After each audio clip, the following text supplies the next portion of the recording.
Hello and welcome guys. स्वागत है हमारे यूट्यूब चैनल स्टडी स्क्वायर पे। ये हमारी सीरीज की 32nd वीडियो होने वाली है, जहां पर हम यूनिट 2 को कंटिन्यू करने वाले हैं, जो कि हमारा ब्लॉक 3 का पार्ट। अब ये यूनिट 2 का सेकंड पार्ट होने वाला है और इस यूनिट में हम दो मेन टॉपिक्स को कवर करने वाले हैं, जिनका नाम है सब रूटीन और पाइपलाइनिंग। ये एग्जाम पॉइंट ऑफ व्यू से बहुत ही इंपॉर्टेंट टॉपिक्स है गाइस। हर बार, हर साल, हर सेमेस्टर में इसके क्वेश्चंस आते ही आते हैं, तो आप इस वीडियो को मिस मत करिए। ये आपके लिए बहुत ही बेनिफिशियल होने वाला है। तो चलिए स्टार्ट करते हैं। अब हम इस वीडियो को एक क्वेश्चन से स्टार्ट करने वाले हैं, जो कि what happens on an interrupt. अगर कंप्यूटर में कोई इंटरप्ट अकर होता है तो तब क्या होता है। तो basically you can see CPU क्या करता है उस सिनेरियो में, हर एक इंस्ट्रक्शन को चेक करता है, और अगर इंस्ट्रक्शंस के अंदर इंटरप्ट अकर हुए तो क्या करेगा, जो भी वो वर्क कर रहा होता है उसको वो सेव करता है, स्टॉप करता है, एंड देन अपना जो इंटरप्ट हैंडलिंग प्रोसेस है, जो कि हमारा आईएसआर होता है, इंटरप्ट सर्विस रूटीन, उसको एग्जीक्यूट करता है, जिससे कि हमारा जो इंटरप्ट है वो रिजॉल्व हो पाए।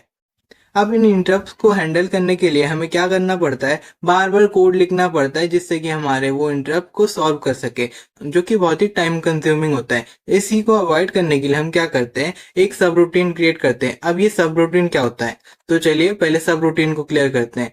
आप यहाँ पर डेफिनेशन में देख सकते हैं, a subroutine is a set of instruction design to perform a specific task. Exactly, subroutine एक ब्लॉक ऑफ कोड होता है जो कि स्पेसिफिकली एक टास्क को कंप्लीट करने के लिए यूज होता है। ये हम एक ही बार लिखते हैं और बार बार इस्तेमाल करते हैं, जिससे क्या होता है, कोड की रीयूजेबिलिटी बढ़ जाती है, मॉड्यूलैरिटी बढ़ जाती है, और तो और रीडेबिलिटी भी बढ़ जाती है, और हमारा जो कोड है वो अच्छे से हमको दिख जाता है। फॉर एन एग्जाम्पल आप ऐसे समझ सकते हैं, अगर आपको एक कोड को 3 बार इस्तेमाल करना है तो आपको उसको 3 बार लिखना पड़ेगा। यहीं पे सब रूटीन क्या करता है, आप एक ही बार कोड लिखिए और उसको 3 बार कॉल करिए, जिससे क्या होगा, आपको बार बार एक ही तरह के कोड को लिखने की रिक्वायरमेंट नहीं पड़ेगी।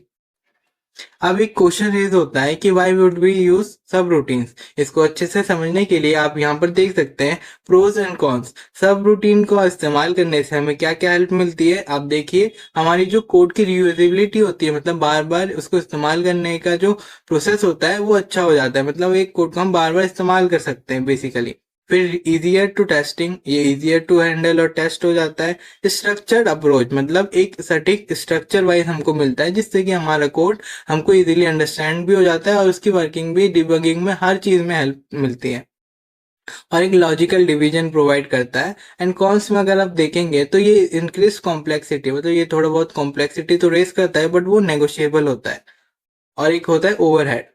अब अगर इसकी मैकेनिज्म को अगर हमें समझना हो तो आप यहाँ पर देख सकते हैं कि सब रूटीन का जो मैकेनिज्म होता है वो क्या होता है। ये एक्चुअली हम अभी कॉल मैकेनिज्म की बात कर रहे हैं। दो तरीके के सब रूटीन कॉल होता है, एक सब रूटीन कॉल और एक सब रूटीन रिटर्न। अभी हम कॉल के बारे में बात कर रहे हैं। तो सब रूटीन कॉल मैकेनिज्म में क्या होता है, पहले हम इंस्ट्रक्शन को कॉल करते हैं, मतलब सब रूटीन को कॉल करते हैं। सब रूटीन को कॉल करने के बाद आप यहाँ पे लाइंस में भी देख सकते हैं, फर्स्ट पॉइंट ही है call instruction transfer control to the subroutine, मतलब जो भी कंट्रोल पहले किसी और के पास था वो डायरेक्टली सब रूटीन के पास चला जाता है। उसके बाद रिटर्न एड्रेस इज सेव्ड, मतलब जो पहले की वर्किंग हो रही होती है वो सेव हो जाती है, कहीं ना कहीं यूजुअली स्टैक में होती है। देन सब रूटीन एग्जीक्यूट इट्स टास्क, मतलब फिर सब रूटीन अपना काम करता है, और उसके बाद return instruction transfer control back to the save return address, मतलब जहां से उसने अपना कंट्रोल लिया था उसको उससे वापस कर देता है। ये हमारा सिंपल सा सब रूटीन कॉल का एक मैकेनिज्म हो गया। मैं दोबारा रिपीट कर देता हूँ गाइस, सब रूटीन बहुत ही इंपॉर्टेंट है आपके कॉलेज पॉइंट ऑफ व्यू से, क्योंकि एग्जाम्स में इसके क्वेश्चन रिपीट होते ही हैं।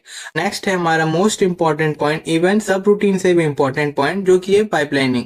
पाइपलाइनिंग के क्वेश्चन हर साल, हर सेमेस्टर में रिपीट होते हैं, और ये बहुत ही इंपॉर्टेंट भी है। तो पाइपलाइनिंग क्या होता है, बेसिकली पाइपलाइनिंग एक तरीके का माइक्रो ऑपरेशंस को प्रोसेस करने का प्रोसेस होता है। मतलब माइक्रो ऑपरेशन की प्रोसेसिंग कैसी होगी उससे ये रिलेटेड है। इसमें आप देख सकते हैं कि ये कुछ स्टेजेस में डिवाइडेड है। पहला है इफ, देन है आईडी, देन है ऑफ, देन है ईएक्स, देन है एसआर, या फिर डब्ल्यू बी कह लो। अब ये बेसिकली होते क्या है, ये हम दोनों तरीके से लिख सकते हैं, जैसे E F I D M E M E X W B, या फिर I F I D O F E X S R E T सी।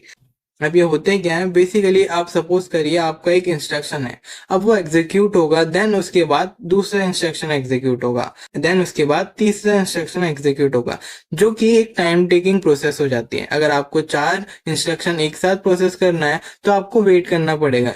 यहीं पे पाइपलाइनिंग एक ब्रेकआउट ले आता है, जहां पर हम अपने रिसोर्सेस को पैरेलली डिवाइड करते हैं इन टर्म्स में, जहां पर IF जो इंस्ट्रक्शन फैच करता है, ID इंस्ट्रक्शन को डिकोड करता है, EX इंस्ट्रक्शन को एग्जीक्यूट करता है, MEM मेमोरी एक्सेस में हेल्प करता है, और WB राइट बैक मतलब अपना जो इंस्ट्रक्शन का आउटपुट है वो राइट बैक करने में हेल्प करता है। ये इन स्टेजेस में डिवाइडेड है। आप यहाँ पर डेफिनेशन में भी देख सकते हैं, think of an assembly like in a factory, instead of finishing one instruction before starting the next we split it into stages. जैसे कि मैंने अभी बोला कि एक के बाद एक करने की जगह हम अपने इंस्ट्रक्शन को डिवाइड कर देते हैं और उसके बाद हम इसको इजीली यूज करते हैं। इसको आप और अच्छे से समझ जाएंगे अगर मैं आपको एक डायग्राम शो करूंगा। ये देखिए, ये हमारा बुक का डायग्राम है, जहां पर आप देख सकते हैं लेफ्ट साइड हमारे पास कुछ इंस्ट्रक्शंस गिवन है। You can C instruction 1, instruction 2, instruction 3, instruction 4, instruction 5, 6 and 7, and यहाँ पर हमारे टाइम स्लॉट्स गिवन है। और IF, ID, OF, EX and SR are the resources in our computer system।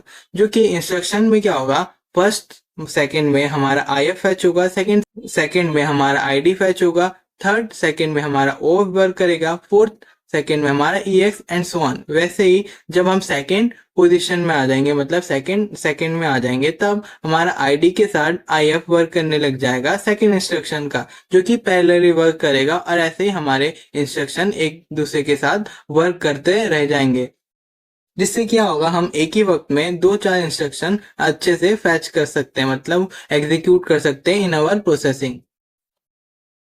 अब पाइपलाइनिंग के कुछ प्रॉब्लम्स भी होते हैं, जो कि है 3 main problems, data hazard, control hazard and structural hazard. ये क्वेश्चन एग्जाम में भी पूछ लेता है, what are the hazards in pipelining. तो डेटा हैजर्ड में क्या होता है, हमारा जो डेटा है वो रेडी नहीं मिलता हमको कभी कभार।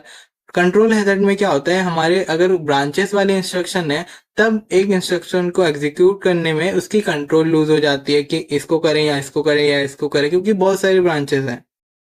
और स्ट्रक्चरल हैजर्ड में क्या होता है, हमारे पास रिसोर्सेज कम होती है, मतलब हार्डवेरिकल प्रॉब्लम, जो कि इजीली रिप्लेस कर सकते हैं अगर हमारा अच्छा हार्डवेयर हमारे पास अवेलेबल हो। अब how to fix the pipelining issues, इसको फिक्स करने के कुछ मेथड्स गिवन है, आप यहाँ पर देख सकते हो। Multiple pass, delays decision, loop buffer, branch prediction. अब ये होते क्या है, बेसिकली ब्रांच प्रेडिक्शन क्या होता है, CPU guesses which way to program will go, मतलब CPU को पहले ही पता चल जाता है कि आपका जो ब्रांचिंग है, मतलब कौन सा ब्रांच वो पिक करेगा अपने इंस्ट्रक्शन को एग्जीक्यूट करने के लिए, वो उसको पहले ही प्रिडिक्ट हो जाता है। लूप बफर में क्या होता है, keep loops ready in memory for quick use. अब लूप बफर में ये क्या करता है, अपने लूप्स को पहले से रेडी करके रखता है, जो कि उसको यूज करने होते हैं, उनको डिलीट नहीं करता। फिर मल्टीपल पास में क्या होता है, fetch both pass of a decision and discard the wrong one.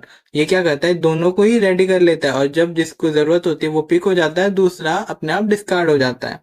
And then last आता है हमारा डिले डिसीजन। अब इसमें क्या होता है, wait for moving ahead in certain cases, मतलब अगर आपको कुछ काम करना है तो आप वेट भी कर सकते हो किसी किसी सिनेरियोज में, ताकि पहले वाला काम एग्जीक्यूट हो जाए, देन उसके बाद आप उसको रन कर पाओ अपने इंस्ट्रक्शन को। तो ये थे कुछ हमारे आज के टॉपिक्स, जहां पर हमने सब रूटीन एंड पाइपलाइनिंग को डिटेल में पढ़ा। मैं दोबारा रिपीट कर देता हूँ, ये बहुत ही इंपॉर्टेंट टॉपिक्स थे। तो आज के लिए इतना ही गाइस, मिलते हैं नेक्स्ट वीडियो में।